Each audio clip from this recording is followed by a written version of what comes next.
আচ্ছা এই যে এবার এটা খাবো। লালু কিরম লাগছে?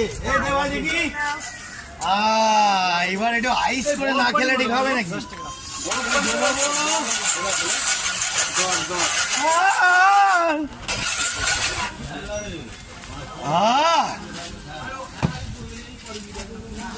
বন্ধুরা গরমে কিন্তু বরফ জল, শরবত, ম্যাঙ্গো ফ্রুটি সব রকম খাবেন।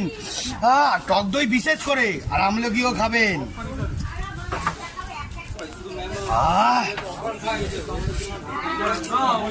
হ্যাঁ তো থ্যাংক ইউ, পুরো জমিয়ে দিলাম একদম। লাভলি।